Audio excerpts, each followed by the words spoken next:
মির্জাফর ফখরুলের এই কেমন ঘোষণা, বিশ্বাস করতে কষ্ট হবে, but it is true. Mirza Fakhrul যেটা বলেছে সেটা বলতে পারে না। কেন বলে? কেন? বিএনপির এটা তারেকের নির্দেশেই এটা বলেছে যে আওয়ামী লীগের বিরুদ্ধে যত মামলা আছে সব তুলে নেব। তো জিনিসটা কেমন লাগে? হাতের কাছে পেলে এই ভারতের দালালকে, আওয়ামী লীগের দালালকে কি করতেন? দালালের বাচ্চা, দালাল রাজাকারের বাচ্চা, পাকিস্তানের রাজাকারের বাচ্চা, ভারতের দালাল না হলে গণহত্যাকারীদের কিছুতেই, গণহত্যাকারীদের আইনের বিচারও চায় না, রাজনৈতিক মত তো চায়ই না। এই ভারতের দালাল কি চায়? এই আওয়ামী লীগের দালাল কি চায়?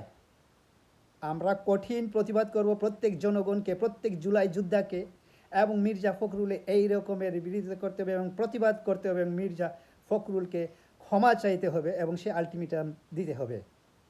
আওয়ামী লীগের বিরুদ্ধে যত মামলা তুলে নিবে, তার মানে তুমিও স্বীকার করবে, বলবে না আমার বক্তব্য বিকৃত হয়েছে, আমি এভাবে বলতে চাইনি। সেটা তোমার আদর্শ, তোমাদের দলীয় নির্দেশ, তোমাদের দলীয় আদর্শ এরকম। তাই তো তোমাকে মুশরিক বলে। মুক্তিযুদ্ধ আওয়ামী লীগের পক্ষে এই 3 দিন যাবৎ তারেক রহমানের নির্দেশে মির্জা ফখরুল করে যাচ্ছে। যাও,